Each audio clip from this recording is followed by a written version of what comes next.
A Werewolf Shifter Romance, written by Amelia Hart. Chapter 1. Blood in the Rain. The rain came down in sheets, turning the narrow country road into a river of darkness. Natalie Brooks gripped the steering wheel tighter, her knuckles white against the worn leather. The windshield wipers beat a frantic rhythm, but they were losing the battle against the downpour. She should have left the clinic earlier. Should have listened when Dr. Preston Ward suggested she head home before the storm hit. But Mrs. Henderson's cat had needed emergency surgery, and Natalie had never been good at saying no when an animal was suffering. 3 years as a widow had taught her many things, but walking away from creatures in pain wasn't one of them. Her phone buzzed in the cup holder. She glanced down briefly, saw her neighbor Patricia's name on the screen, and smiled despite her exhaustion. The 72-year-old woman had probably just put Zoe to bed and was texting to confirm everything went smoothly. Patricia had been a godsend since James died, the kind of neighbor who showed up with casseroles and offers to babysit without being asked. Natalie made a mental note to pick up those butter cookies Patricia loved from the bakery tomorrow as thanks. The headlights caught something in the road ahead. Something large. Natalie's foot slammed on the brake, and the car hydroplaned sickeningly before coming to a stop, mere feet from what looked like a massive white shape sprawled across the asphalt. "What in the world?" she breathed, hands shaking as she threw the car into park. Every instinct screamed at her to drive around it, to get home to Zoe, to not get involved. But years of veterinary training overrode common sense. She grabbed her phone and the flashlight from the glove compartment, then stepped out into the storm. The rain soaked through her scrubs in seconds, plastering her brown hair to her face. She raised the flashlight, and her breath caught in her throat. It was a wolf, but not like any wolf she had ever seen in textbooks or documentaries. This animal was enormous, easily the size of a sturdy pony, with fur so purely white it seemed to glow even in the darkness. Blood matted its coat, spreading in dark pools that the rain couldn't wash away fast enough. Natalie approached slowly, her veterinary training warring with her survival instincts. Wolves weren't native to this part of the country, and certainly not wolves of this impossible size. But the creature was breathing, shallow and labored, and she could see deep wounds across its flank and shoulder. "Easy," she whispered, though she wasn't sure if she was talking to the wolf or herself. She knelt beside the massive animal, noting the unnatural angle of one leg and the glint of something metallic embedded in the wounds. Bullets. Someone had shot this animal multiple times. The wolf's eye cracked open, revealing an iris of the most startling silver gray she had ever seen. Not amber, not gold like a normal wolf, silver, shot through with veins of darker color that seemed almost black. Intelligent eyes that tracked her movements with an awareness that made the hair on the back of her neck stand up. "I'm going to help you," Natalie said softly. "But you need to not bite me, okay?" The wolf made no sound, but something in that strange gaze seemed to acknowledge her words. Impossible. Wolves didn't understand English. Yet this one continued to watch her with uncanny focus. She ran back to her car, mind racing through options. She couldn't take it to the clinic. Dr. Ward would have 1,000 questions she couldn't answer, and animal control would be called immediately. An animal this size, this unusual, would be euthanized or sent to some government facility. The thought made her chest tight with unexpected protectiveness. Her car trunk held her emergency veterinary kit, some old blankets, and a length of rope. It would have to be sufficient. She pulled out everything useful, then spent the next 20 minutes rigging a makeshift sled from the blankets and rope. The wolf remained eerily still, those silver eyes tracking her every movement. Getting the animal onto the sled took every ounce of her strength. It had to weigh at least 300 pounds, far heavier than any wolf should be. Sweat mixed with rain as she dragged, pulled, and maneuvered the massive body. By the time she had the wolf loaded into her SUV, the back seats folded down to accommodate its length, Natalie was shaking with exhaustion. She drove home in a daze, taking back roads to avoid any traffic cameras or curious neighbors. Her small house sat at the end of a long gravel driveway, isolated by choice and by circumstance. After James died, the isolation had felt like protection. Now it felt like providence. The garage door opener sounded impossibly loud in the storm's relative quiet. She backed in carefully, then stood for a long moment, hands on her hips, staring at the unconscious wolf in her car. "What are you doing, Natalie?" she muttered to herself. "You have a 5-year-old daughter sleeping upstairs. You're bringing a predator into your home." But those wounds needed immediate attention. The blood loss alone would kill the animal within hours if left untreated, and something about those intelligent silver eyes haunted her. This wasn't just an animal. Something about it felt different, important. Though she couldn't explain why. The unfinished basement had been James's project, meant to be a home office before the accident took him. Now it was just a concrete room with exposed ceiling beams, a few storage boxes, and a utility sink. It would have to do. Moving the wolf down the stairs nearly defeated her. She used the blanket as a sled again, letting gravity do most of the work while she controlled the descent.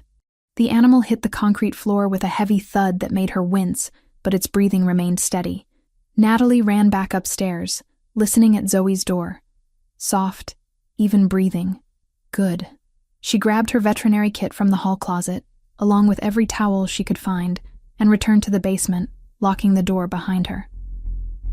She dragged the heavy tool chest tight against the door frame and set the rubber wedges under the jamb. It wasn't pretty, but it would buy her seconds if the impossible woke violent. Under the harsh fluorescent lights, the wolf looked even more impossible.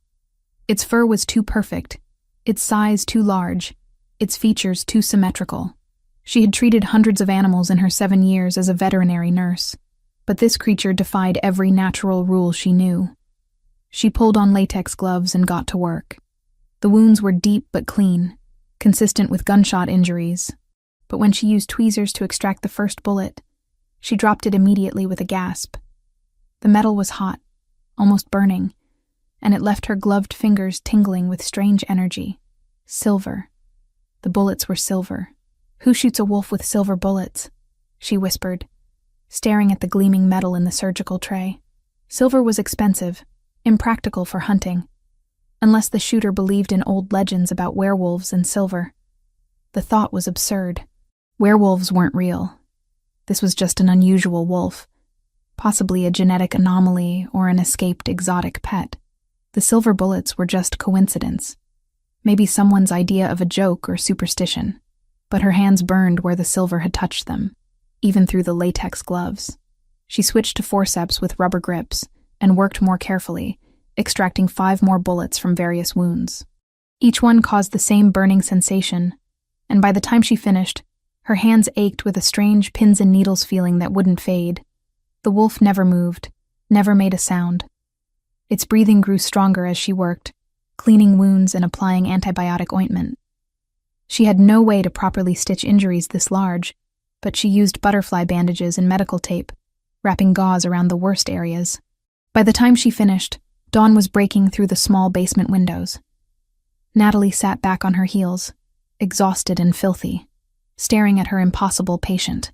The wolf's breathing had evened out, its massive chest rising and falling steadily. She had done everything she could.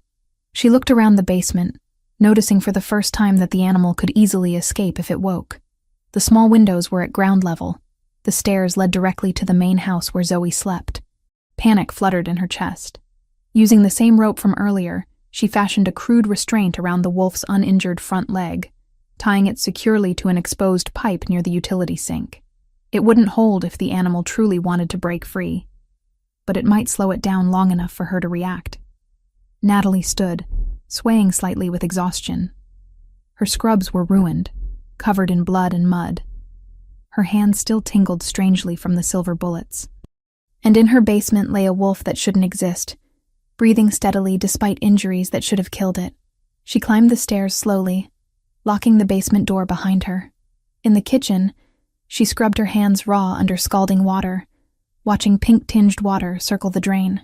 Through the window above the sink, she could see Patricia's porch light still on. The older woman was an early riser, probably already making her morning tea. Upstairs, she stopped outside Zoe's room.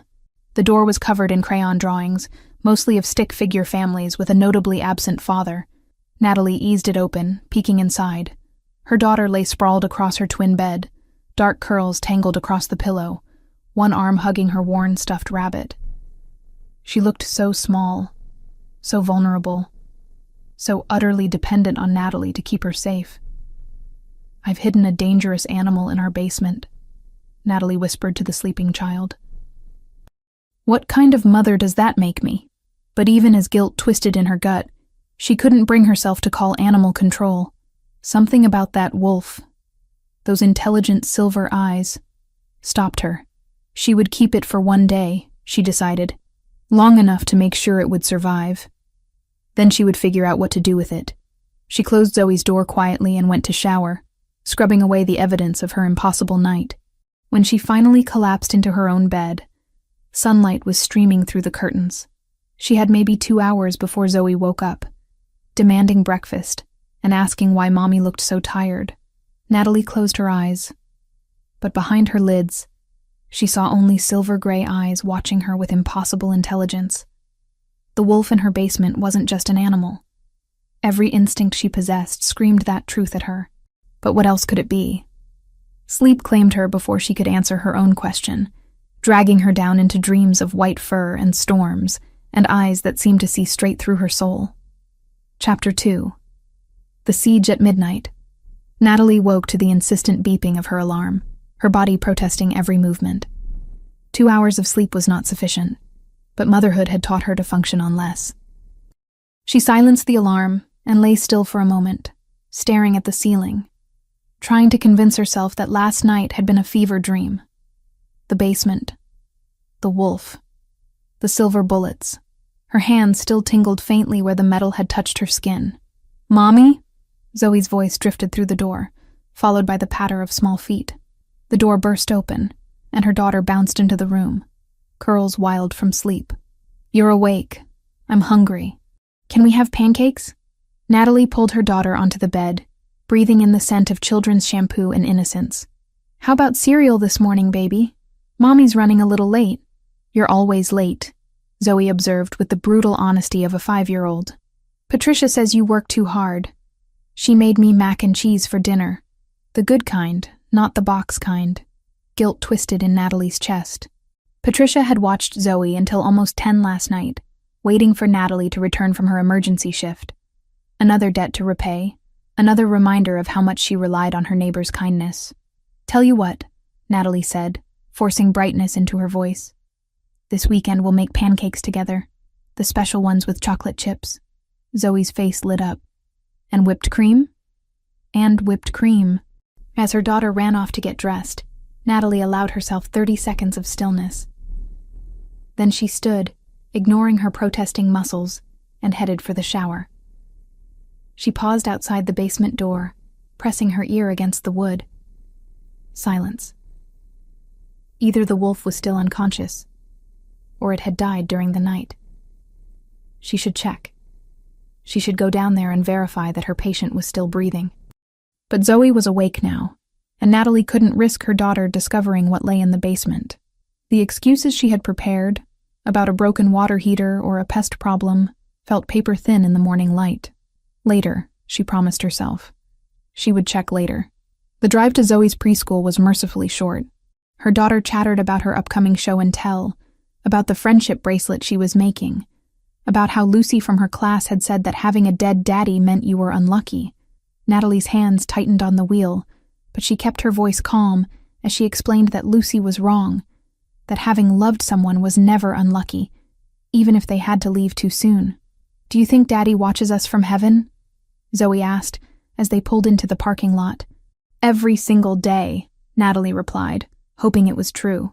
She kissed her daughter's forehead, watched her run toward the building with her unicorn backpack bouncing, then sat in the car for a long moment before starting the engine again. The veterinary clinic was a 15-minute drive, housed in a converted farmhouse that Dr. Preston Ward had owned for 30 years. Natalie loved the place, loved the smell of antiseptic and animal fur, loved the satisfaction of healing creatures who couldn't speak their pain. It was the one part of her life that felt uncomplicated. Until today.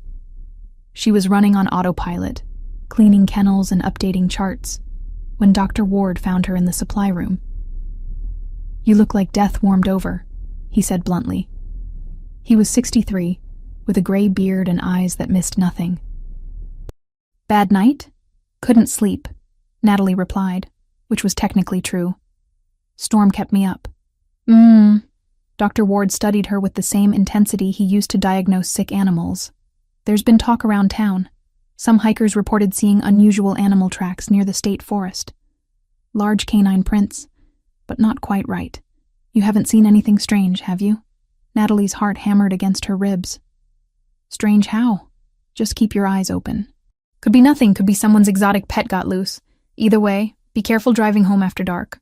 She nodded, not trusting her voice, and Dr. Ward left her to her work.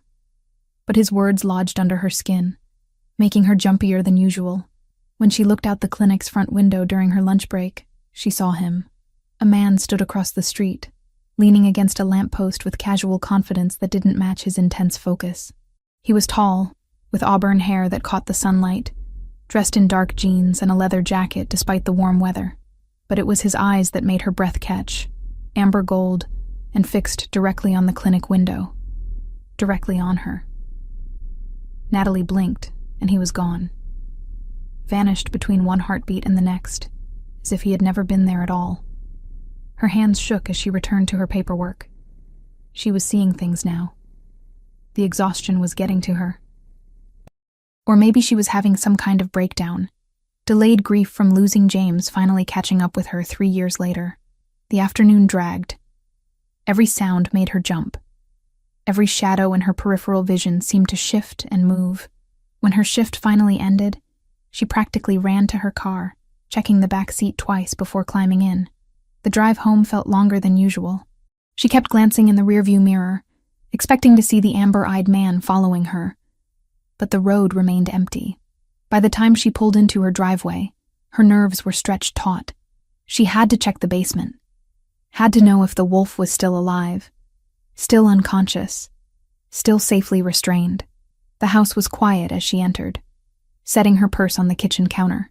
She grabbed a flashlight from the drawer, took a deep breath, and unlocked the basement door. The stairs creaked under her weight.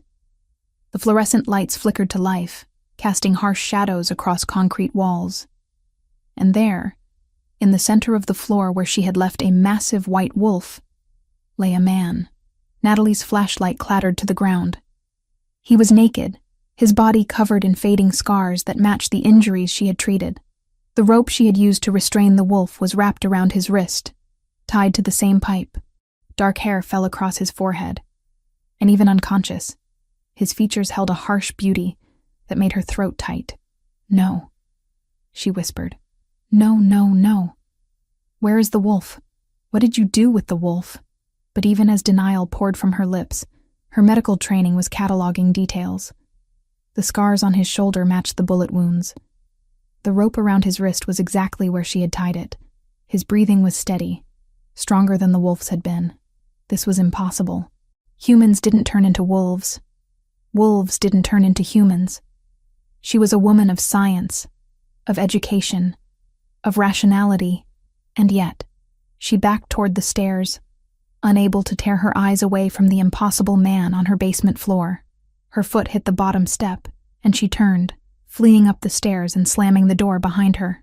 She leaned against it, breathing hard, trying to make sense of what she had seen. The legends Dr. Ward had dismissed flashed through her mind. Werewolves, shapeshifters, creatures from stories meant to scare children. "I'm going insane," she said to the empty kitchen. "That's the only explanation. I'm having a mental breakdown," but her hand still burned from the silver bullets. And a man now lay where a wolf had been. She checked her phone. She needed to pick up Zoe in 20 minutes, needed to function normally, to be a mother, to not fall apart. She could figure this out later, after Zoe was safe in bed, after she had time to think. The drive to the preschool passed in a blur. Zoe bounced into the car, excited about the finger painting she had made. Natalie praised it, asked about her day, made all the right noises while her mind screamed with questions. At home, she made dinner on autopilot. Chicken nuggets and apple slices, Zoe's favorite. She read 3 books at bedtime instead of the usual one, delaying the moment when she would be alone with her thoughts. When her daughter finally fell asleep, clutching her stuffed rabbit, Natalie kissed her forehead and whispered a prayer she wasn't sure she believed in anymore. Please keep her safe. Please let this all make sense. She was sitting at the kitchen table, staring at nothing, when Zoe screamed. Natalie was up the stairs in seconds, bursting into her daughter's room. Zoe sat upright in bed, eyes wide with fear, pointing at the window. There are dogs outside, Mommy. Big dogs. So many big dogs. Natalie's blood turned to ice. She pulled back the curtain and felt the world tilt. They were everywhere. White wolves, massive and otherworldly, surrounding her property in a perfect circle. Their eyes glowed in the darkness, dozens of them, watching the house with uncanny intelligence. They moved in synchronized patterns, like soldiers at attention, their presence radiating menace and purpose. It's okay, baby, Natalie heard herself say, though nothing about this was okay. They're probably just passing through. Let's go downstairs. She scooped Zoe up, blanket and all, and carried her down to the living room. She set her daughter on the couch, turned on the television to a children's show, then went through the house checking every lock on every door and window. Her hands shook as she pulled curtains closed, as if fabric could protect them from whatever those creatures were. The knock came at exactly midnight. 3 sharp raps that echoed through the house. Natalie positioned herself between the front door and Zoe, who had fallen asleep on the couch. Who's there? Ma'am, I need to speak with you. The voice was male, calm, and carried an undertone of authority that made her spine straighten automatically. My name is Connor Reed. I believe you have someone who belongs to us. I don't know what you're talking about. Her voice came out steadier than she felt. Please leave my property. I can smell him, Connor said, still calm. We've been tracking him for 2 days. We know he's here. We need to take him somewhere safe, for his protection and yours. Natalie pressed her back against the door. I'm calling the police. A pause. Then, that would be unwise. Please, ma'am, just open the door. We don't want trouble. Then leave. She heard him sigh, heard footsteps retreating. For a moment, she thought he had actually given up. Then the back door handle rattled. Stop! A voice roared from somewhere inside the house, and Natalie's heart nearly stopped. That voice was too loud, too commanding, vibrating with power that made her bones ache. Connor, stand down! That's an order! The rattling ceased immediately. Natalie stood frozen, Zoe stirring behind her, and tried to understand what was happening. The voice had come from the basement. The man in her basement had just saved her, or claimed her, or something she couldn't begin to comprehend. And outside, an army of white wolves waited in the darkness, patient as death. Chapter 3. Impossible Truths. Natalie didn't move. Couldn't move. The voice from the basement had been commanding, absolute, the kind of tone that brooked no argument. And outside, the white wolves had gone perfectly still, as if waiting. Mommy? Zoe's sleepy voice cut through the paralysis. What's happening? Stay on the couch, baby. Natalie forced her legs to work, moving toward the basement door on instinct. She grabbed the largest kitchen knife from the block on the counter, the weight of it familiar in her hand. Don't move. I mean it, Zoe. Her daughter's eyes were wide, but she nodded, clutching her blanket tighter. The basement door was still locked. Natalie's hands trembled as she turned the key, the click sounding impossibly loud. She pushed the door open and descended 3 steps, just far enough to see the concrete floor below. The man stood there, leaning heavily against the wall. He had somehow found a pair of sweatpants that James had left behind, gray fleece that hung low on his hips. The rope dangled uselessly from his wrist where he had torn it free. His torso was bare, revealing a landscape of fading scars and hard muscle. Dark hair fell across his forehead, and when he looked up at her, those silver-gray eyes were completely lucid. Don't come down, he said, his voice rough from disuse. I won't hurt you. You saved my life. I owe you a debt I can never repay. What are you? The knife felt ridiculous in her hand, a child's toy against whatever he was. Where's the wolf? What did you do with it? Something that might have been pain crossed his features. I am the wolf. The wolf is me. We're the same. That's impossible. I know it seems that way. He stayed perfectly still, as if aware that any sudden movement would send her fleeing. But you saw me change. You know what you saw, even if your mind is trying to rationalize it away. Natalie's throat was tight. People don't turn into animals. It's not scientifically possible. The mass alone would violate conservation of energy, and the bone structure would have to completely reorganize, and yet here I am. His tone was gentle, almost apologetic. My name is Griffin Vale, and I need to tell you some things that will sound insane, but I swear to you every word is true. Mommy? Zoe's voice drifted down the stairs. Are you okay? Stay there. Natalie called back, panic rising. She couldn't let Zoe see this man, couldn't risk her daughter getting any closer to whatever impossibility stood in their basement. Watch your show. I'll be right back. The man outside, Griffin said quietly. Connor Reed.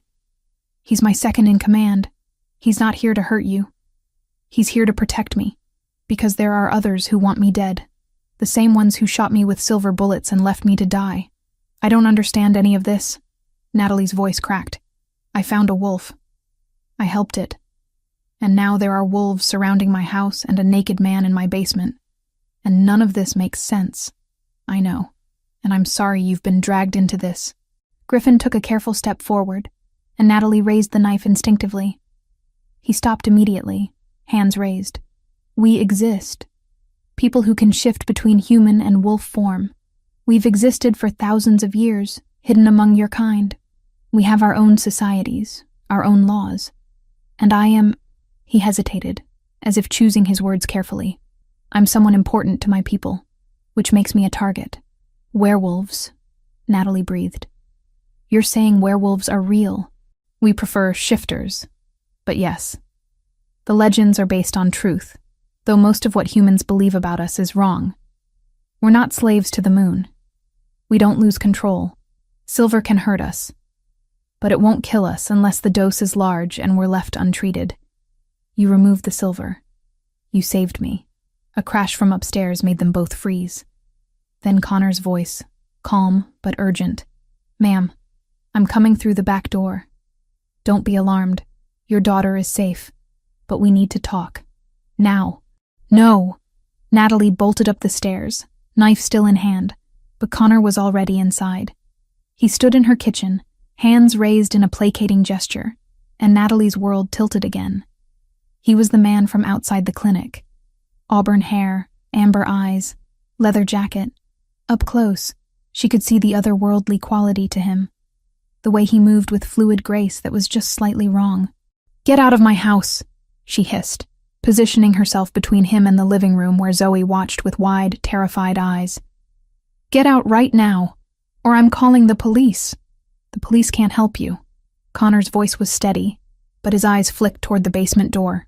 Your Majesty, are you well enough to come up here? This conversation would be easier face to face. Your Majesty? Griffin appeared in the doorway, still shirtless, moving carefully as if his body hadn't quite finished healing. When he entered the kitchen, Connor immediately dropped into a half bow, the gesture so natural it was clearly habit. Connor, you're scaring her, Griffin said quietly. Back off. We have a perimeter of 40 wolves, Connor replied, not moving. Victoria's scouts were spotted 3 miles from here. We need to move you to secure territory. Now. They're spread thin along the tree line, Connor added, voice low. Undercover, scent masked and shadow walked. Your neighbors won't see a thing unless we want them to. Who's Victoria? Natalie demanded. Why are there 40 wolves around my house? Why is everyone acting like this is normal? Griffin turned those silver eyes on her, and she saw exhaustion in them, and pain, and something that looked like regret. Victoria Hale is an alpha who wants power. She orchestrated the ambush that nearly killed me. She sent her people to finish the job, and now that they know where I am, they'll come. Which means you and your daughter are in danger. Because of you. The words came out flat. You brought this to my door. Yes. No excuses, no deflection. I did. And I'm sorry. But I can protect you if you let me.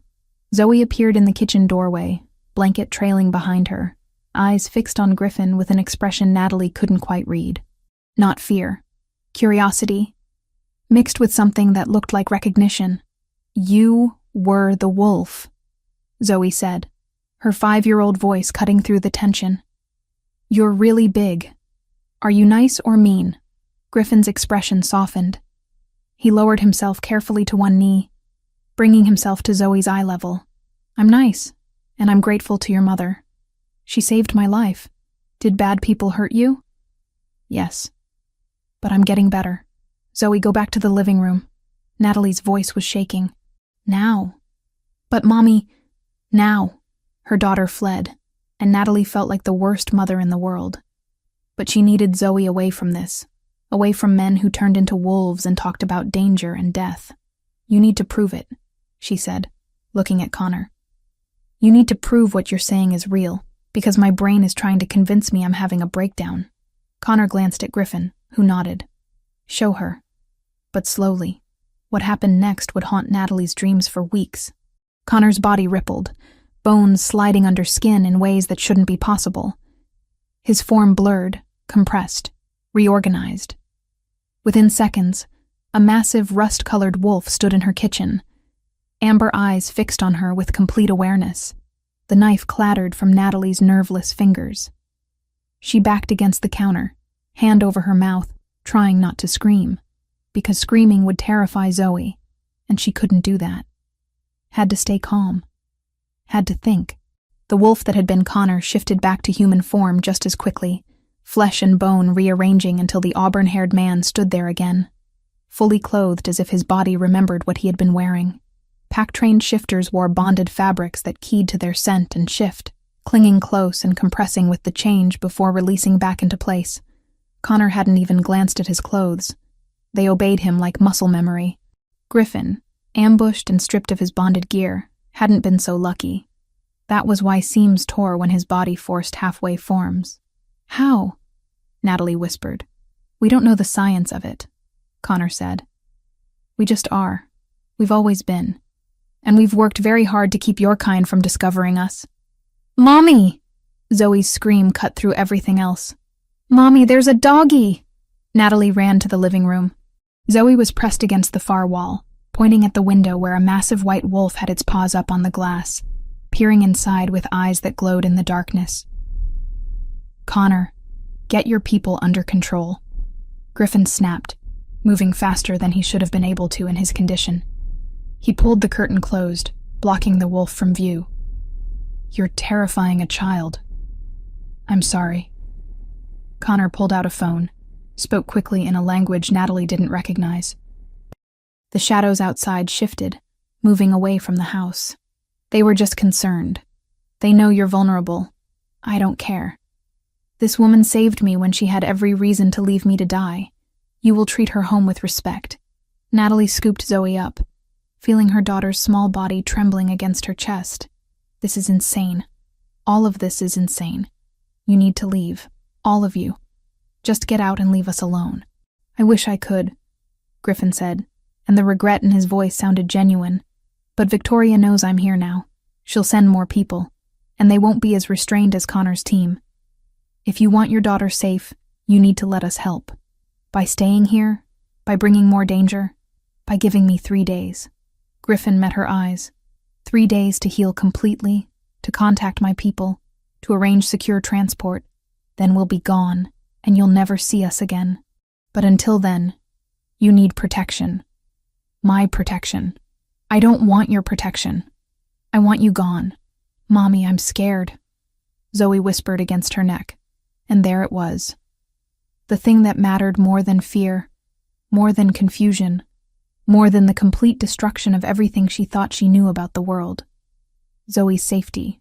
Natalie looked at Griffin, at Connor, at the impossible situation that had walked into her life on 4 legs and silver bullets. "If I let you stay, there are conditions. Non-negotiable. Name them. You stay in the guest room upstairs, not the basement. Connor and his people stay outside. Discreetly. My neighbors can't see anything unusual, or they'll call the police. And Zoe," her voice cracked, "Zoe can't know details. She's 5. I won't traumatize my daughter more than she already is." Griffin nodded slowly. "Agreed." But you need to understand. If Victoria's people come, it won't be quiet. There will be fighting, blood, things your daughter shouldn't see. Then you'd better hope they don't come. Natalie's arms tightened around Zoe. 3 days. That's all you get. Then you disappear from our lives and we go back to normal. 3 days, Griffin agreed. But something in his eyes told her that normal was already gone, shattered as completely as her understanding of reality had been. Connor stepped outside to organize the perimeter. Griffin stood in her kitchen, still shirtless, watching her with an intensity that made her skin prickle, and Natalie held her daughter close, wondering how she was supposed to explain any of this to a 5-year-old who still believed in fairy tales. Though apparently, some fairy tales were real after all. Chapter 4. Fragile Boundaries. The next 3 days passed in a strange limbo that Natalie would later struggle to describe. She went through the motions of normalcy, waking early to make breakfast, driving Zoe to preschool, working her shifts at the clinic. But nothing was normal. Nothing would ever be normal again. Griffin stayed in the guest room, as promised. He moved through her house like a ghost, silent and careful, always aware of where she and Zoe were. Natalie caught glimpses of him in her peripheral vision, standing at windows, watching the tree line where Connor's wolves maintained their invisible perimeter. Sometimes she would come downstairs in the morning to find him already awake, sitting at the kitchen table with a cup of coffee, silver eyes tracking her movements with an intensity that made her skin prickle. She had given him some of James's old clothes to wear. The shirts were slightly too small across the shoulders, the jeans a bit short, but they would suffice. Watching Griffin in her dead husband's clothing felt wrong in ways she couldn't articulate, like she was replacing James. Though that was absurd. James had been human. James had been safe. James had also left her alone with a 5-year-old daughter, and a grief so profound it still woke her some nights, gasping for air. "You look tired," Dr. Ward observed on the second day, catching her yawning over morning appointments. "Everything okay at home?" "Just some work on the house," Natalie lied, the excuse coming easier now. "Contractor's been making noise early in the morning." His shrewd eyes studied her. "You'd tell me if something was wrong, wouldn't you? If you needed help." The kindness in his voice nearly undid her. What would she say? That there was a man who could turn into a wolf living in her guest room? That her property was surrounded by an invisible army of supernatural creatures? That everything she thought she knew about reality had been stripped away? "I'm fine," she said instead. "Just tired." She kept Zoe away from Griffin as much as possible. Her daughter asked questions, of course. Who was the man in their house? Why did he look sad? Could she show him her drawings? Natalie deflected with vague answers about a friend who needed a place to stay, about grown-up problems, about how Zoe needed to stay in her own room at night. But children had a way of slipping past the best defenses. On the third night, Natalie was washing dishes when she heard Zoe scream. She dropped the plate she was holding, not caring as it shattered in the sink, and took the stairs 3 at a time. Zoe's door was open, light spilling into the hallway, and Natalie's heart stopped. Griffin sat on the edge of Zoe's bed, his large frame incongruous against the pink sheets and stuffed animals. Zoe was curled against him, her small hand clutching his shirt, her face pressed into his side. He was speaking softly, his deep voice carrying into the hallway. "And the wolf found the little girl crying in the forest," he said, his tone gentle in a way Natalie had never heard before. "She was lost and scared, but the wolf didn't hurt her. Do you know why?" "Why?" Zoe's voice was small, muffled against his shirt. "Because some wolves are protectors. They watch over children who are special, who have brave hearts even when they're afraid. And this little girl was very brave. She had been through hard things, but she kept being kind. So the wolf became her friend, and he promised that whenever she was scared, she could remember that somewhere out there, wolves were watching over her." Natalie stood frozen in the doorway, emotions warring in her chest. Fury that he had entered her daughter's room without permission. Terror at seeing Zoe so close to a predator. And underneath it all, something that felt dangerously close to gratitude, because Zoe's breathing had evened out, her small body relaxing against Griffin's solid presence. "Is that true?" Zoe asked sleepily. "About the wolves. It's true," Griffin said softly. I promise. Griffin. Natalie's voice came out harder than she intended. A word. Now. He looked up, meeting her eyes across the dim room. Something passed between them, an understanding or an acknowledgement. He eased away from Zoe, who had already drifted back to sleep, her fingers still tangled in her stuffed rabbit's ears. In the hallway, Natalie kept her voice low but furious. I said to keep your distance from her. She was having a nightmare. Griffin's tone was calm, but she could see tension in the set of his shoulders. I heard her crying. You were downstairs with the water running. I just wanted to help. By telling her fairy tales about wolves? By making her think you're safe? I am safe. For her, at least. His silver eyes held hers. Natalie, I would die before I let harm come to your daughter. You saved my life. That creates a debt among my people. A sacred one. Your family is under my protection now, whether you want it or not. I don't want your protection. I want you gone.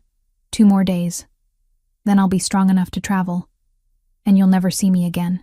He turned toward his own room, then paused. But for what it's worth, your daughter has a kind heart. You've raised her well, despite everything she's been through. After he left, Natalie checked on Zoe one more time. Her daughter slept peacefully, a small smile on her lips, one hand reaching out as if holding on to something invisible, something that felt like safety. Natalie retreated to the kitchen, poured herself a glass of wine she didn't really want, and tried to steady her shaking hands. The house was quiet around her, but she could feel Griffin's presence upstairs, could almost sense the wolves moving in the darkness outside. She was clearing away the broken plate when he appeared in the doorway, silent as a shadow. Can we talk? Griffin asked. Really talk? Without anger or fear? Natalie wanted to say no, wanted to send him away, maintain the walls she had built. But exhaustion won out. She gestured to the kitchen table, and they sat across from each other like 2 people pretending this was a normal conversation. Why did you save me? Griffin asked quietly. When you found me on that road, you could have kept driving, should have kept driving. Why didn't you? The question had been haunting her for days. Natalie stared at her wine glass, watching the liquid catch the light. I don't know. Instinct, maybe. I'm a veterinary nurse. I see suffering animals and I fix them. That's what I do. Even when those animals might be dangerous? Even then. She met his eyes. 3 years ago. My husband died in a car accident. Sudden. Unexpected. One moment he was kissing me goodbye, heading to work. The next, police were at my door. There was nothing I could do. I couldn't save him. I couldn't even say goodbye. Griffin's expression softened. I'm sorry. When I saw you bleeding on that road, something in me just snapped. Here was a creature dying, and this time I could do something. This time I wasn't helpless. She laughed bitterly. Stupid, right? Risking everything for a wolf that turned out to be a man who's brought danger to my door. Not stupid. Human. Griffin reached across the table, then stopped, his hand hovering between them. Among my people, we believe that debts of life are the most sacred bonds that exist. You saved me when you owed me nothing. That means something. It means I would burn the world before I let harm touch you or Zoe. Why would anyone want to hurt you? The question had been burning in her mind. You said Victoria wants power. What kind of power? Griffin leaned back, and for the first time since she'd met him, he looked almost vulnerable. My people have existed in shadows for thousands of years. We have our own territories, our own laws. And like your kind, we have those who cling to old ways and those who want change. I'm trying to reform things. Give rights to shifters who've been treated as lesser. End practices that are brutal. And Victoria doesn't agree? Victoria believes in the old hierarchy. Strength above all. The weak serve the strong, and humans are prey. His jaw tightened. She wants to overthrow me and return to traditions that should have died centuries ago. Natalie absorbed this, seeing uncomfortable parallels to human conflicts throughout history. So you're a revolutionary. I'm trying to be better than my predecessors. He studied her face. Does it bother you? Knowing that there are creatures living among humans, hidden in plain sight. 3 days ago, I would have said you were insane. Now? She shook her head. I don't know what I believe anymore. My entire understanding of reality has been shattered. Reality is bigger than most humans imagine. More dangerous. More beautiful. Griffin's eyes held hers. You're handling it better than most would. Most humans who discover us either go mad or have to have their memories adjusted. Adjusted? There are ways. Magic, some call it, though it's more like manipulation of perception. Making people forget what they've seen, rationalize the impossible. He paused. I could arrange that for you if you wanted. After I leave, someone could come and erase the last 3 days from your memory. You'd never remember the wolf, never remember me. You'd go back to believing the world was simple and safe. The offer hung between them, tempting and terrifying, to forget, to unknow what she now knew, to protect Zoe from nightmares about monsters that were real. No, Natalie heard herself say. I don't want to forget. Why not? She couldn't fully articulate the answer. Something about refusing to hide from truth, no matter how uncomfortable. Something about the way Griffin looked at her, like she was strong rather than broken. Something about how, for the first time since James died, she felt truly alive. Before she could find words, Griffin winced, his hand going to his shoulder where the worst bullet wound had been. He rolled his shoulder experimentally, and Natalie saw tension in his jaw. You're still in pain, she observed. Let me look at it. It's healing. Shifters heal fast. Let me look anyway. I'm a nurse, remember? Professional curiosity. After a moment's hesitation, Griffin pulled off James's borrowed shirt. Natalie's breath caught, but not from the scars. His torso was a landscape of hard muscle and fading injuries, yes, but what struck her was the absolute wholeness of him. 3 days ago, he'd been dying. Now, the wounds were pale pink lines that looked weeks old rather than days. This is impossible, she whispered, reaching out to touch his shoulder before she could stop herself. His skin was warm under her fingers, and she felt him go very still. The tissue regeneration alone would require... She didn't finish the sentence, because as she watched, Griffin picked up a paring knife from the counter and drew it across his palm. Blood welled up, bright red against his skin. What are you doing? Natalie grabbed his hand, but Griffin held it steady, showing her. The cut was healing before her eyes, skin knitting back together in a matter of seconds, until only a faint pink line remained. Then even that faded. How? She couldn't stop staring. The cellular regeneration, the speed, the complete lack of scarring. It defies everything I know about biology. Griffin's lips curved into the first real smile she'd seen from him. You're not afraid. You're fascinated. I'm a scientist. This is... She traced where the cut had been, feeling the smooth, unbroken skin. Do all shifters heal like this? Most. Though speed varies based on the injury and our strength. He was watching her with an intensity that made her aware of how close they were standing, of her fingers still wrapped around his hand. You're different from most humans. They see monsters. You see puzzles to solve. Is that bad? No. His voice had dropped, become rougher. It's extraordinary. The air between them had changed, charged with something Natalie didn't want to name. She should step back, should put distance between herself and this impossible man. But she found herself frozen, caught in those silver eyes that saw too much. Her phone buzzed, shattering the moment. Patricia's name flashed on the screen, reminding her that the world still existed beyond this kitchen, beyond Griffin's magnetic presence. I should take this, Natalie said, stepping back. Her hand felt cold without his warmth. Patricia checks on us sometimes. Griffin nodded, pulling his shirt back on, and Natalie answered the phone. Patricia was just confirming their afternoon plans for Zoe, her familiar voice a lifeline to normalcy. When Natalie hung up, Griffin had moved to the window, staring out at darkness where his wolves prowled. One more day, he said quietly. Then I'll be gone, and you can go back to your normal life.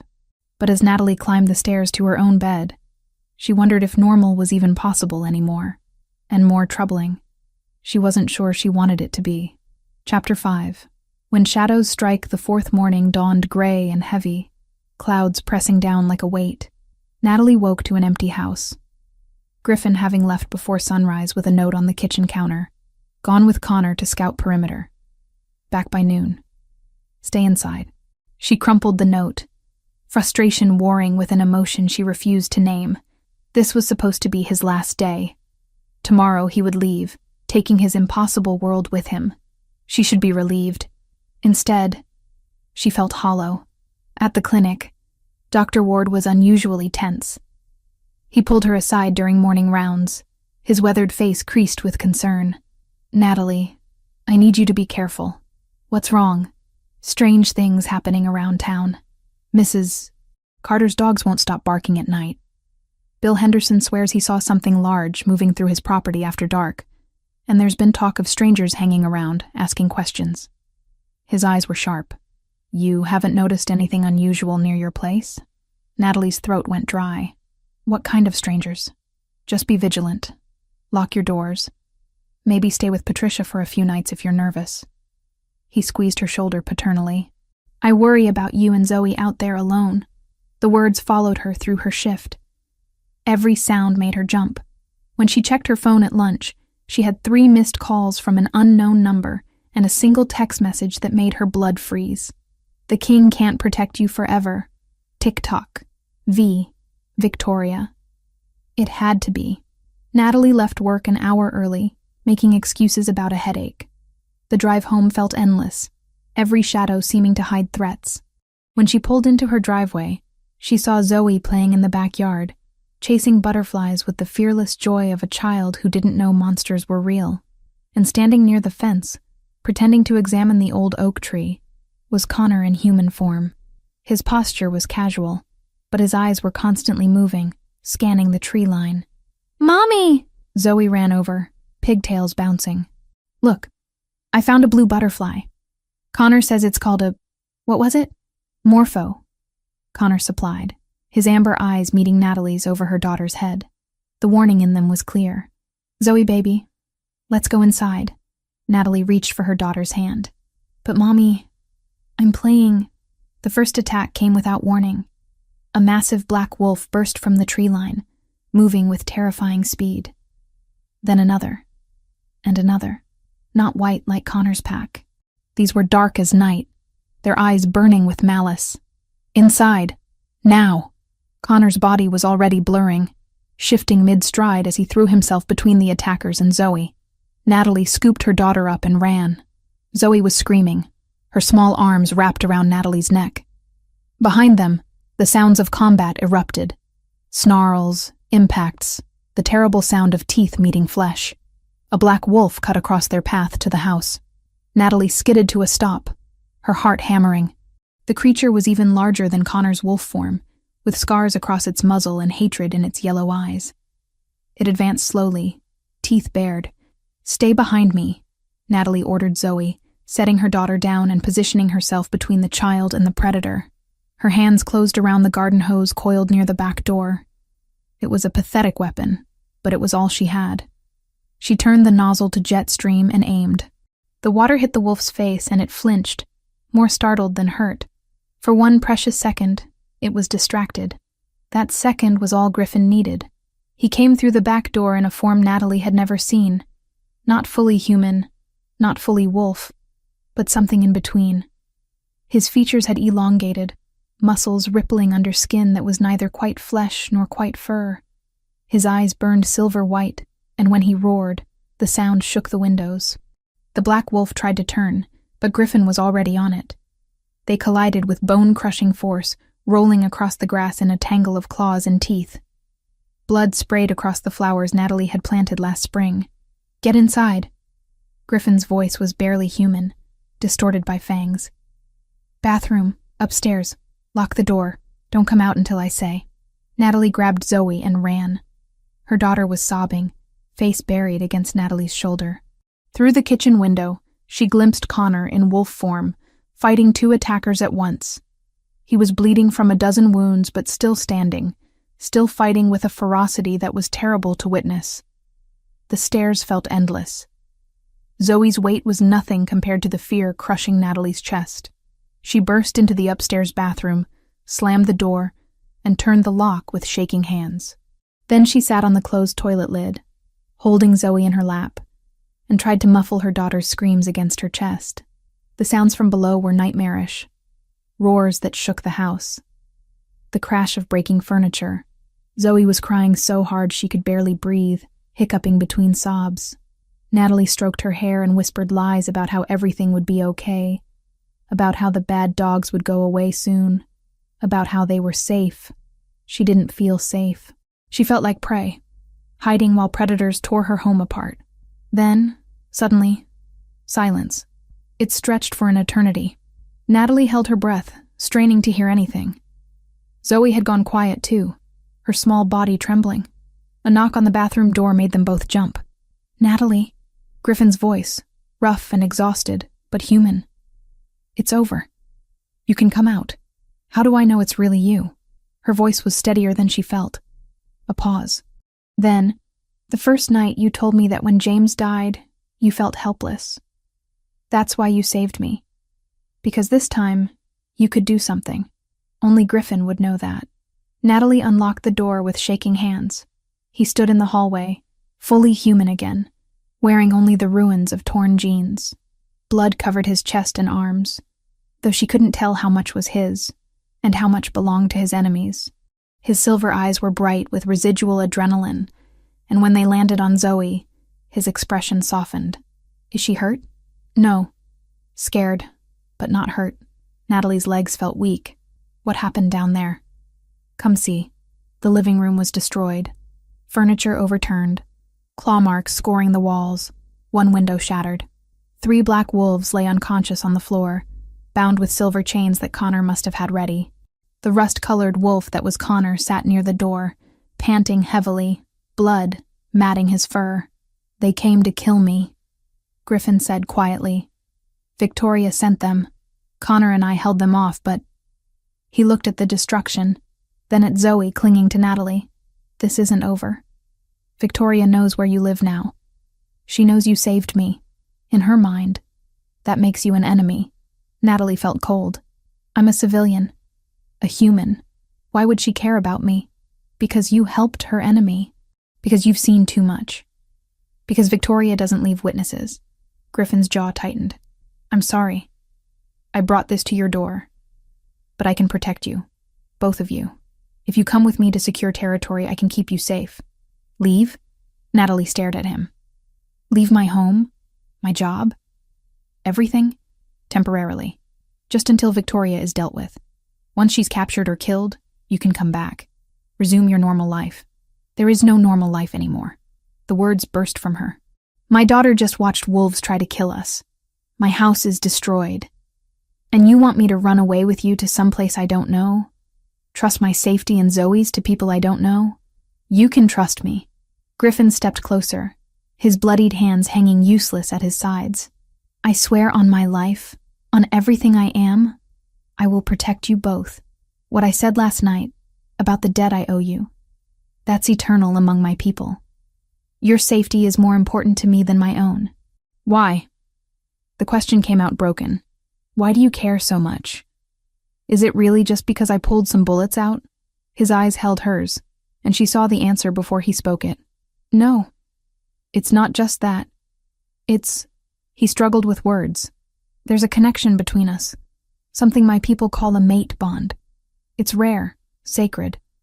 When it happens, it's absolute, and it's pulling me toward you so strongly I can barely think straight." Natalie's heart hammered. "A mate bond? Like destiny? Like we're supposed to be together? Like our souls recognize each other?" Griffin's voice dropped. "I know it sounds insane. I know you have every reason to send me away. But from the moment I woke up in your basement and saw you standing there, afraid, but still willing to help a monster, something in me just knew. You're mine. And I'm yours, whether either of us wants it or not." Connor shifted back to human form behind them, blood still dripping from multiple wounds. "Your Majesty, we need to move. Victoria's people will report back. She'll send more." But Natalie barely heard him. She was staring at Griffin, at this impossible man who had turned her world upside down in 4 days, who claimed she was his destiny. Who was asking her to abandon everything she knew? I need time to think, she heard herself say. This is too much, too fast. Time is something we don't have. Griffin's expression was desperate. Natalie, please. I can feel her out there. Feel the danger closing in. If you stay here, if you try to pretend this isn't happening, she will kill you. And Zoe. And I can't, his voice cracked. I can't lose you. Not when I just found you. Zoe tugged on Natalie's sleeve. Mommy, I don't like the bad dogs. Can Uncle Griffin make them go away? The innocence in her daughter's voice broke something in Natalie's chest. Zoe didn't understand mate bonds or destiny or ancient feuds. She just knew she was scared and wanted protection. And Griffin was offering that. At what cost? Natalie didn't know. But as she looked at the destroyed room, at Connor's wounds, at Griffin's desperate silver eyes, she realized she was out of options. How long? She asked quietly. How long would we have to stay in this secure territory? I don't know. Weeks, maybe months. However long it takes to end Victoria's threat. Months. Months away from her home, her job, her life. Months of trusting these people. This man. With everything she had left. I need to make a phone call, Natalie said finally. To Dr. Ward, to Patricia, to tell them something. Griffin nodded, relief flickering across his features. Tell them it's a family emergency, that you'll be away for a while. Connor can help arrange the details. As Natalie climbed the stairs to make her calls, Zoe's hand clasped tightly in hers.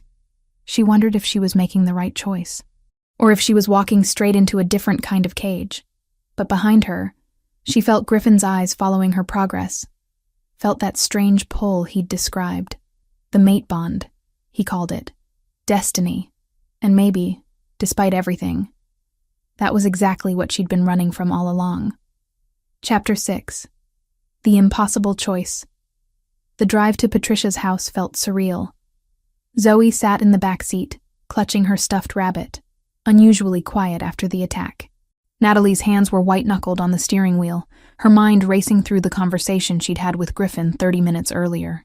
I need you to take Zoe for a few days, she said, as Patricia opened the door, the older woman's face immediately creasing with concern. What's wrong? You look terrible, dear. Family emergency. My sister is in the hospital out of state. I need to go right away, and I can't take Zoe.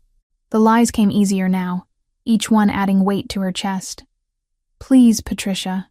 I wouldn't ask if it wasn't urgent. Patricia's hand found Natalie's arm, squeezing gently. Of course, sweetheart. You know I love having this little one. Zoe can stay as long as you need. Natalie knelt in front of her daughter, smoothing back the dark curls that were so like James's. Baby, you're going to stay with Patricia for a little while. Mommy has to take care of something important. Are you going with Uncle Griffin? Zoe's green eyes were too knowing for a 5-year-old. Yes, but I'll come back soon. I promise. He'll keep you safe from the bad dogs? Natalie's throat closed. Yes, he will. The hug lasted longer than usual. Zoe's small arms wrapped around her neck, and Natalie breathed in the scent of children's shampoo and innocence, trying to memorize it. Just in case Victoria didn't keep her word. Just in case she never came back. I love you, Mommy. I love you too, baby. More than anything in the world. The drive home was agony. By the time Natalie pulled into her driveway, twilight had painted the sky in shades of purple and gray. The destroyed living room looked worse in the fading light. Connor had removed the unconscious wolves, but blood still stained the hardwood floors. Griffin stood at the window, his back to her. He'd showered and changed into fresh clothes, but tension radiated from every line of his body. She's safe? He asked without turning. With Patricia, my neighbor. She'll take good care of her. Natalie set her purse on the kitchen counter, her keys rattling in the silence. Now tell me everything. No more half-truths. No more protecting me from information. If I'm going to make decisions about my life, I need to understand what I'm dealing with. Griffin turned, and the look in his silver eyes made her breath catch. Raw vulnerability mixed with something that looked like hunger. Where do you want me to start? This mate bond thing. Explain it to me. Because you can't just tell me we're destined to be together and expect me to accept that without question. I'm a scientist, I need logic. A ghost of a smile crossed his face. There's no logic to it. The mate bond is one of the great mysteries of our kind. It's rare, sacred. When two souls are meant to be together, they recognize each other on a level that goes beyond conscious thought. It's in the scent, the pull, the way every instinct screams that this person is yours and you are theirs. That sounds like obsession, not love. It can become love, or it can remain just recognition. The bond doesn't force emotions, Natalie. It just opens the door to possibility. He moved closer, and she forced herself not to step back. I felt it the moment I regained consciousness in your basement. Your scent, your presence, the sound of your heartbeat, everything about you called to something primal in me, and it's been growing stronger every hour I spend near you. But I'm human. You're whatever you are. How can that even work? It's rare, but not unheard of. Human shifter bonds are considered the strongest, actually, because they require the shifter to control their nature, to be more than just the beast. And because humans who can accept us, who can see past the monster to the man underneath, are remarkable. Natalie's fingers found the edge of the counter, needing something solid to anchor her.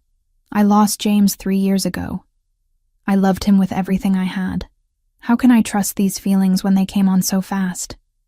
How do I know it's real and not just some biological trick? You don't. Griffin's honesty was brutal. I can't prove it to you. I can only tell you what I feel. And I feel like I've been searching for you my entire life without knowing it. Like every decision I've made, every path I've taken, was leading me to that road where you found me bleeding out. That's not fair. Her voice cracked. You can't just say things like that to a widow who's been alone for 3 years, who's been so focused on keeping her daughter safe that she forgot how to feel anything for herself. I know. He was close enough now that she could feel his warmth. And I know this is insane. I know you have every reason to send me away. But Natalie, his hand came up, fingers brushing her cheek with devastating gentleness. I also know that you feel it too. This pull between us. Tell me I'm wrong. She couldn't. Because he wasn't wrong.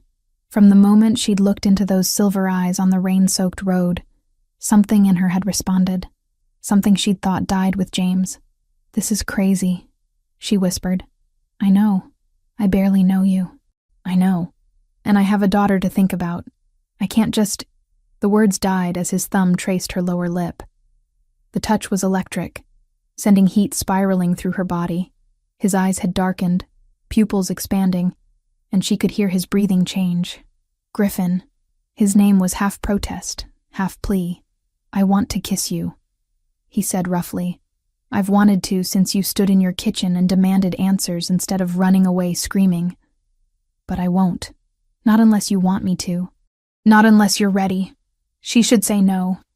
Should step back, reclaim her space. Remember all the reasons this was a terrible idea. But her body had different plans. She swayed forward, drawn by gravity or destiny, or simple human need for connection. His lips were a breath from hers when Connor's voice cut through the moment. Your Majesty, we have a problem. Griffin's jaw clenched, but he stepped back, putting respectable distance between them. What is it?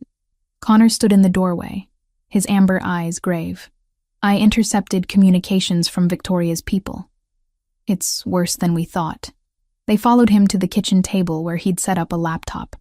On the screen was a series of messages written in what looked like code, but Connor had already translated them below each line.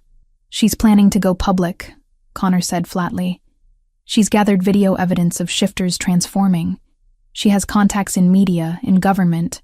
She plans to release everything simultaneously. Proof that we exist, locations of major territories, names of important figures. She'll frame it as a threat that's been hidden from humanity, push for military intervention. Natalie felt cold. That would start a war. Exactly what she wants, Griffin said, his voice tight with fury. Chaos. Panic. She'll position herself as the only one strong enough to protect both shifters and humans from each other. She'll take power by claiming I failed to keep our people hidden. But you didn't fail. She's the one exposing you. Truth doesn't matter in war. Only who tells the most convincing story. Griffin's hands were clenched into fists. I need to get back to my territory. Gather allies. Stop this before she can act.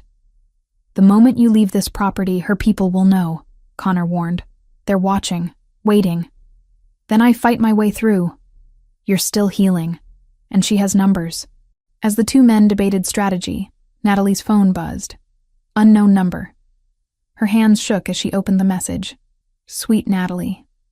The king's little pet. I have a proposition for you. Come to me willingly, and I'll leave Griffin alone. I'll even spare your precious daughter. All you have to do is walk away. He gets to save the world. You get to save him. Fair trade, don't you think? You have 1 hour to decide. Victoria. The phone clattered from Natalie's nerveless fingers. Griffin was at her side instantly, reading the message over her shoulder. His face went white, then flushed with rage. No, absolutely not. She's offering to leave you alone, Natalie heard herself say. To leave Zoe alone. If you walk into her hands, she'll kill you. Griffin's voice was shaking. Or worse, she'll use you against me, torture you to break me, parade you in front of cameras to show how weak I am. I won't allow it. It's not your choice. The words came out calmer than she felt. This is my life, my daughter. And you're talking about preventing a war that could kill millions. If my sacrifice can stop that, your sacrifice. Griffin's laugh was bitter. You think I could live with that? Knowing you died because of me? Knowing I let my mate walk to her death because I was too weak to protect her? I'm not asking for permission. Natalie looked at Connor. If I go to Victoria, will she keep her word about leaving Griffin alone? Connor's expression was conflicted. Victoria has her own twisted honor code. If she gives her word, she usually keeps it. But your Majesty is right. She won't just let you go. She'll use you. Then Griffin can come rescue me later. After he's dealt with the threat. After he's saved the world from her publicity stunt. Natalie turned back to Griffin, seeing the devastation in his eyes. This is the only way. There's always another way. Name it. He couldn't. They both knew it. The silence stretched between them, heavy with unspoken words and desperate choices. Finally, Griffin's shoulders slumped. When he looked at her, his eyes were bright with unshed tears. If you do this, I need you to promise me something. What? That you'll fight. That you'll survive. That you won't give up. Because I swear on everything I am, I will come for you. I will tear apart anyone who hurts you. And I will bring you home. I promise. Her voice was steady, though her heart was breaking. But you have to promise me too. Promise you'll protect Zoe. If something happens to me, if Victoria doesn't keep her word, you'll make sure my daughter is safe. That she grows up knowing her mother loved her. I promise. The words were wrenched from him, but Natalie, she didn't let him finish. Didn't let herself think about what she was doing. She closed the distance between them and kissed him. It wasn't gentle. It was desperate, claiming, a promise and a goodbye wrapped into one moment. His arms came around her, crushing her against him, and she tasted salt. His tears or hers, she couldn't tell. The mate bond flared between them. A golden thread pulled taut. And for one perfect moment, she felt what he'd described. Recognition. Belonging. Home. When they broke apart, both breathing hard, Griffin pressed his forehead against hers. I will come for you, he whispered. I will find you. And when I do, we're going to have a very long conversation about you making sacrificial decisions without consulting me. I look forward to it. She pulled away before her courage could fail. Connor was already on his phone, arranging the exchange. Victoria wanted Natalie at an abandoned warehouse 20 miles away. Alone.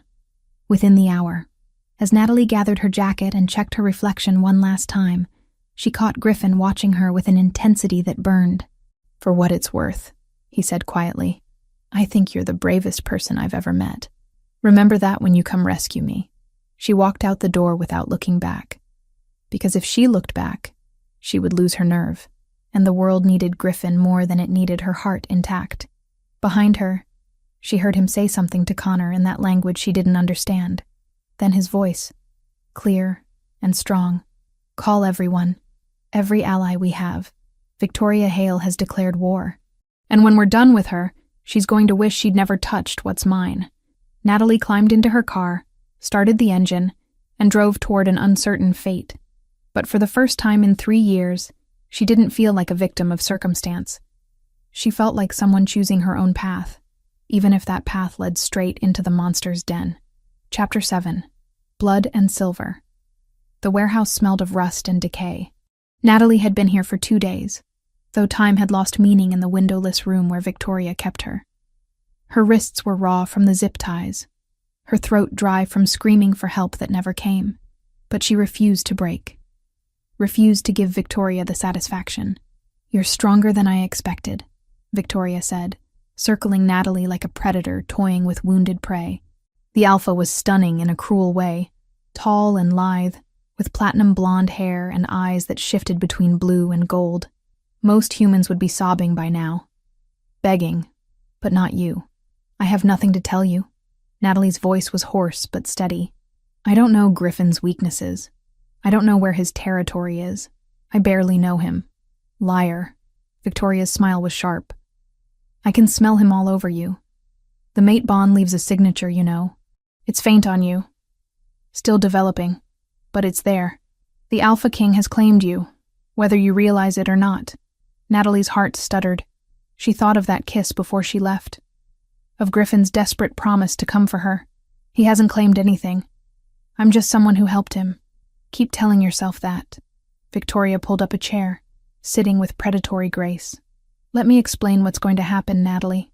Tomorrow night, I'm going to broadcast live footage of shifters transforming. I have videos, documentation, locations of major territories. The human world will learn that monsters are real, that they've been living among you for centuries. There will be panic, chaos.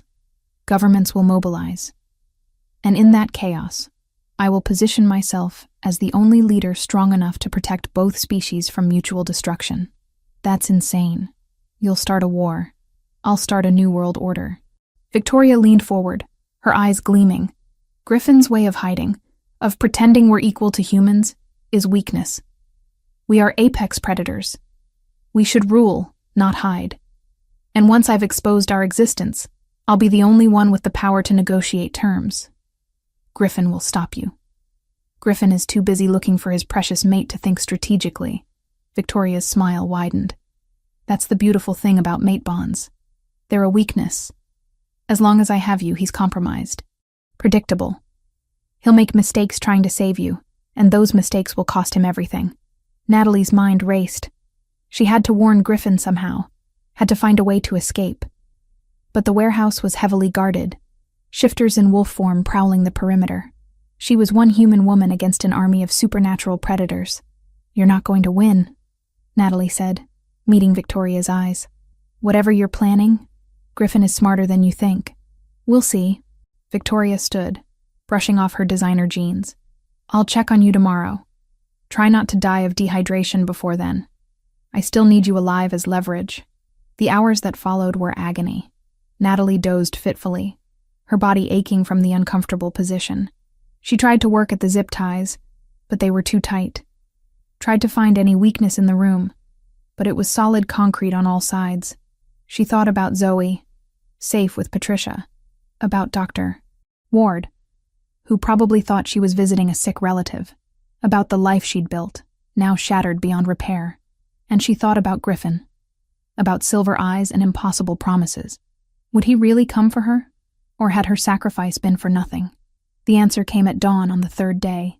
The explosion shook the warehouse, dust raining from the ceiling. Natalie's head snapped up, heart pounding. Sounds of combat erupted from somewhere above. Roars, gunshots, the clash of bodies. Victoria burst into the room, fury written across her perfect features. "He actually came. The fool actually came." She grabbed Natalie by the hair, yanking her to her feet. Natalie bit back a scream as Victoria produced a silver knife, pressing it against her throat. "Let's go greet your king, shall we?"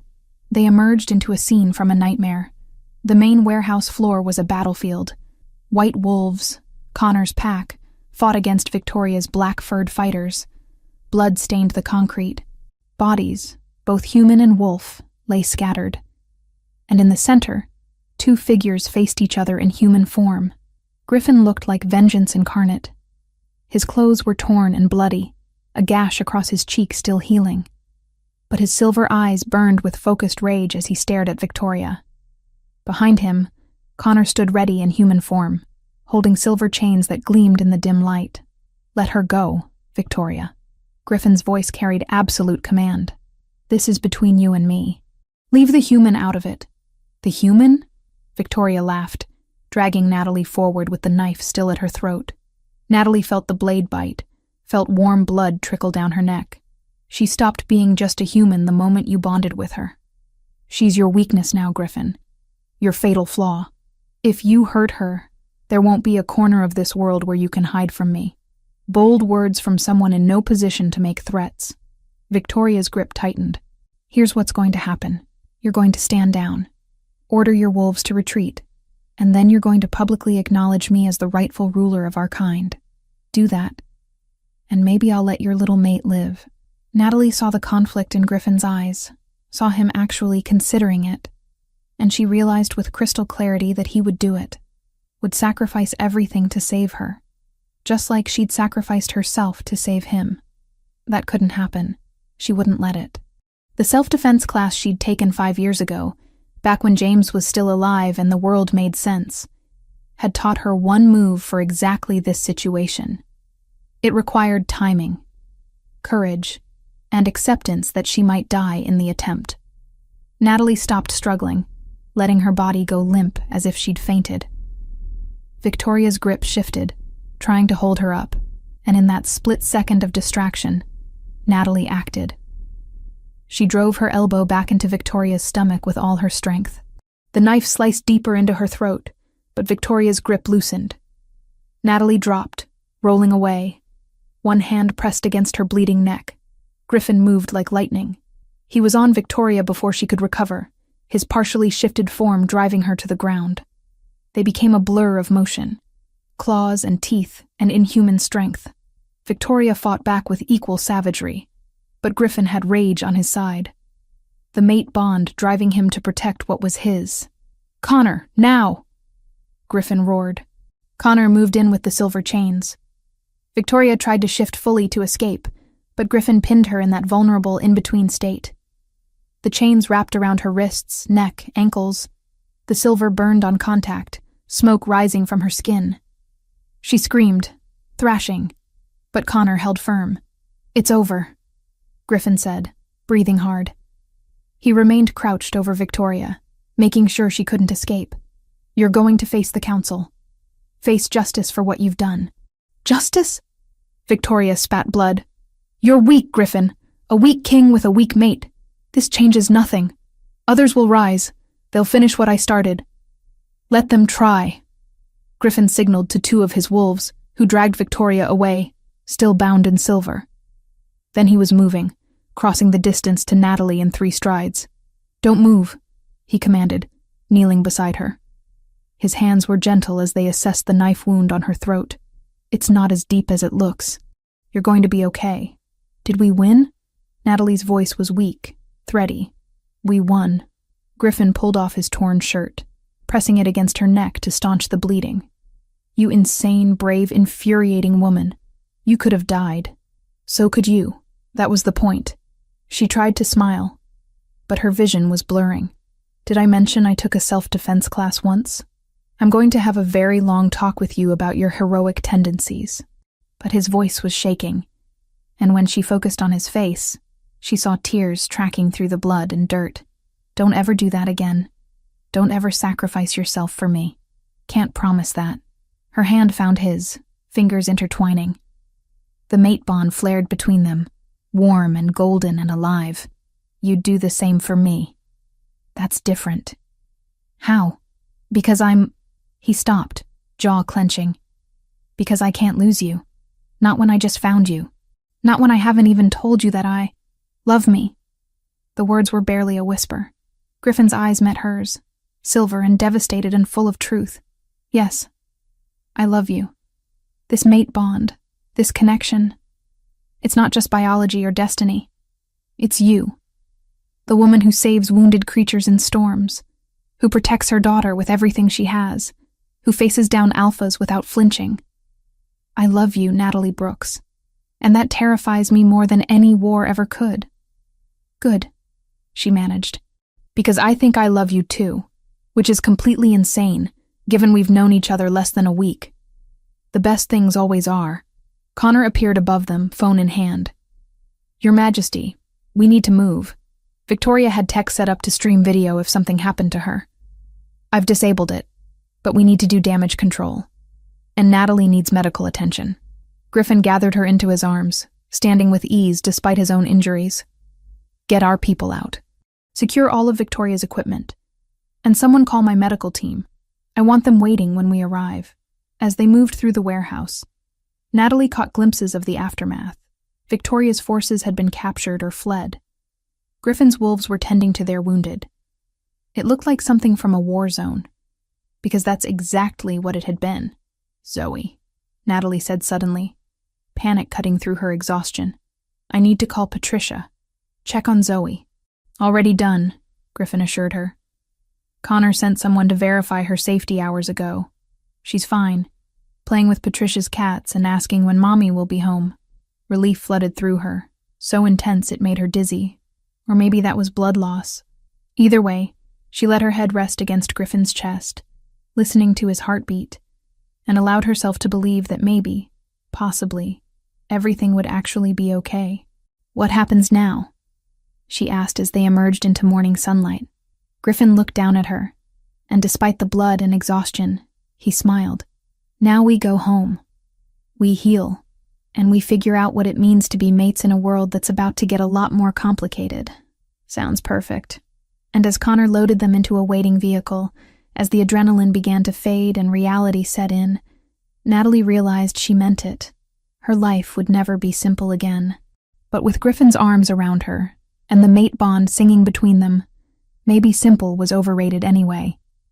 Chapter 8. Where We Belong. 6 weeks after Victoria's capture, Natalie sat in Griffin's territory for the first time. The estate was hidden deep in mountain wilderness, accessible only by winding private roads that seemed designed to discourage visitors. The main house was built from stone and timber, blending seamlessly into the landscape, with floor-to-ceiling windows that overlooked valleys stretching for miles. This is where you live? Natalie breathed, standing on the expansive deck. Below, she could see dozens of smaller houses dotted through the trees. A community. A pack. Living together in careful harmony. This is where I work, Griffin corrected, his hand finding the small of her back. Home is wherever you and Zoe decide to be. The neck wound had healed to a thin pink line, barely visible unless you knew to look for it. Griffin's own injuries had faded completely within days, shifter healing working its impossible magic. But the emotional wounds took longer. Natalie still woke some nights gasping, remembering Victoria's knife. Still jumped at sudden movements. Griffin was patient, holding her through nightmares, never pushing her to be more than she was ready for. And slowly, she was healing too. Victoria had faced the Council of Alphas 3 weeks ago. Natalie had attended, sitting in the gallery alongside Connor and other witnesses. The trial had been conducted in that strange language shifters used among themselves. But Griffin had translated quietly, his voice steady as Victoria's crimes were laid bare. Conspiracy to overthrow the Alpha King, attempted murder, plans to expose shifter kind to humanity. The list was extensive. Victoria had been sentenced to permanent exile with her shifter abilities, bound by ancient magic that Natalie still didn't fully understand. She would live out her days as essentially human, powerless, and alone. Some argued for execution, but Griffin had been firm. They would not become the monsters Victoria claimed them to be. You're thinking too loud, Griffin said, pulling Natalie from her thoughts. I can feel your anxiety through the bond. The mate bond had grown stronger since the warehouse. She could sense his emotions now, a constant thread of warmth at the back of her mind. Sometimes it was overwhelming. Other times, it was the most comforting thing she'd ever experienced. I'm thinking about what happens next, she admitted. I've been back at work for 2 weeks. Dr. Ward accepted my explanation about the family emergency. But he's not stupid. He knows something happened. And Zoe keeps asking when Uncle Griffin is coming to visit again. Then maybe it's time we had that conversation. Griffin turned her to face him, his silver eyes serious. About what you want. What kind of life you can live with. I've been thinking about that. Natalie had endlessly, during quiet moments at the clinic or late at night when Zoe was asleep. I don't want to give up my human life. My job, my home, my neighbor who makes terrible casseroles and watches Zoe when I need help. That's who I am. I know, but I also can't pretend this didn't happen. Can't pretend I don't feel this connection to you.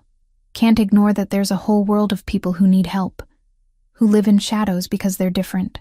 She took a breath. I want both. Is that possible? Griffin's smile was slow and genuine. I've been designing something. Want to see? He led her to his office where blueprints covered a massive desk. Natalie leaned over them, recognizing her property's layout, but with additions. A new structure behind her house, large and professional. A veterinary clinic, Griffin explained. Specialized and private. You'd treat shifters who can't risk exposure by going to regular facilities. Injuries from fights, complications from silver exposure, things that human vets wouldn't understand. You'd be bridging two worlds, using your skills to help people who desperately need it. Natalie's throat went tight. You designed this? Connor helped. He's annoyingly good with architecture. Griffin pointed to another section. And this would be an addition to your house. Extra security, reinforced safe room, proper medical supplies. You and Zoe would be protected, but you'd still be home, living your life. And you? I'd visit. Stay when you want me to. Go back here when duty calls. His hand covered hers on the desk. I'm not asking you to leave your world, Natalie. I'm asking if I can share it with you. The answer had been building for weeks. Maybe from the moment she'd found a dying wolf on a rain-soaked road. Yes. But on one condition. Name it. We do this right. No secrets from Zoe. She's 5, but she's smart, and she deserves to know the truth about who you are. About this world. Natalie met his eyes. And we honor James. I loved him. That doesn't disappear just because I love you too. I would never ask it to. Griffin's voice was rough with emotion. James made you who you are. He gave you Zoe. I'll honor his memory for the rest of my life, because without him, you wouldn't be the woman I fell in love with. Natalie kissed him then, pouring everything she couldn't say into the gesture. The mate bond flared between them, golden and warm and right. They were interrupted by Connor clearing his throat from the doorway. Your Majesty, the council is asking when you'll formalize the mate bond. They're getting insistent. Let them wait, Griffin said without looking away from Natalie. This happens on our timeline, not theirs. But Natalie was curious. Formalize how? There's a ceremony, Griffin explained. Ancient ritual that binds mates before witnesses. It's symbolic, mostly. The bond already exists. But it's tradition, and it would make certain political matters easier. Political matters meaning they'd stop questioning whether a human can be the Alpha King's mate. Something like that. He looked almost embarrassed. I've made it clear that your status isn't up for debate. But shifters are traditional. A ceremony would solidify your position, make it official in ways they understand. Natalie thought about her small house, about Zoe sleeping peacefully in her room, about the life she'd built from grief and determination. Then she thought about Griffin, about impossible mate bonds and second chances at happiness. Let's do it, she said. But small, private, just the people who matter. The ceremony happened 2 weeks later under a full moon. Natalie wore a simple white dress, nothing like a wedding gown. Zoe stood beside her in a purple sundress, holding a basket of wildflowers and taking her role as flower girl with serious 5-year-old dignity. Griffin's pack formed a circle around them, dozens of shifters in human form bearing witness. Connor stood as Griffin's second, and Patricia had come too, sworn to secrecy and handling the revelation of shifters with surprising grace. I've lived 72 years, Patricia had said when Griffin explained. Nothing surprises me anymore. Besides, I always knew that boy was special. The ritual itself was conducted in the shifter language, ancient words that carried weight beyond their meaning. Griffin spoke vows about protection, loyalty, and love. Natalie responded in English, her voice steady as she promised to stand beside him, to honor the bond between them, to build a life that bridged their two worlds. When Griffin kissed her, sealing the bond, the pack howled, a sound that echoed through the mountains and made Natalie's heart soar despite its otherworldliness. Zoe clapped, delighted, and threw flower petals that got caught in everyone's hair. "You're stuck with me now," Griffin murmured against her lips. "Good," Natalie whispered back. "I'm counting on it." The months that followed found their rhythm. Natalie's specialized clinic opened quietly, word spreading through shifter networks. She treated everything from training injuries to silver burns, using her veterinary knowledge in ways she'd never imagined. Dr. Ward was brought into the secret after a particularly complicated case required his expertise. He'd taken it remarkably well. "Always knew there was more to the world than we could see," he'd said, examining a wolf who'd been shot with silver bullets. Glad to finally have proof. Zoe adapted with the resilience of childhood. She knew Griffin was special, knew that some people could be wolves, knew to keep secrets. She called him Daddy Griffin now, the title emerging naturally after he'd spent 3 hours helping her build a fairy house in the backyard. "Does this mean Daddy James isn't my daddy anymore?" she'd asked Natalie one night, her small face serious. "No, baby." Natalie had pulled her daughter close. "You can have 2 daddies, one who lives in heaven and watches over you, and one who's here now to keep you safe. Both of them love you. Both of them are real." Okay. Zoe had accepted this with the same ease she accepted that some people could turn into wolves. "Can Daddy Griffin stay in his wolf form tonight? He's warm and fluffy." Griffin did stay some nights in wolf form, his massive white bulk curled on the floor beside Zoe's bed. Natalie would find them in the morning, her daughter sprawled across his furry back, small fingers tangled in his coat. The sight never failed to make her heart ache with impossible tenderness. Now, 6 months after that rainy night when everything changed, Natalie stood in her backyard watching Griffin teach Zoe how to track by scent. He was in human form, patient and gentle, as he explained how to read the forest, how to move quietly, how to respect the natural world. "Mommy, I found it," Zoe called, holding up the stuffed rabbit they'd hidden. "I followed the smell just like Daddy Griffin said." "Good job, baby." Patricia appeared at Natalie's elbow, 2 cups of tea in hand. "Never thought I'd see the day when a shifter would be teaching my neighbor's kid to track. Life's strange. That's one word for it." Natalie accepted the tea gratefully. "You happy, sweetheart?" The question made Natalie pause. Was she happy? Her life was nothing like she'd planned. She was mate to a shifter king, running a secret veterinary clinic for supernatural beings, raising her daughter in a world that straddled human and otherworldly. It was complicated and strange, and sometimes terrifying. "Yes," she said finally, watching Griffin scoop Zoe onto his shoulders, her daughter's laughter ringing out. "I really am." That night, after Zoe was asleep with Griffin in wolf form beside her bed, Natalie found herself back in her kitchen, the same kitchen where she'd first realized that the wolf in her basement had become a man, where she'd made the decision to trust Griffin, to accept the impossible, to open her heart to the kind of love she'd thought she'd never find again. Griffin joined her in human form, wrapping his arms around her from behind. "What are you thinking about? How I almost didn't stop that night. How I almost kept driving past you. But you didn't." "No." She turned in his arms. "I didn't. And my entire life changed." "Regrets?" "Not a single one." And she meant it. Yes, her life was complicated now. Yes, there were dangers she'd never imagined. But she also had love again. Purpose. A family that was strange and blended and absolutely perfect. "I love you," Griffin said quietly. "Thank you for seeing past the monster to find the man. You were never a monster. You were just lost." Natalie smiled, rising on her toes to kiss him. "And I've always had a weakness for saving lost creatures. Lucky for me. Lucky for both of us." Outside, the full moon rose over the mountains.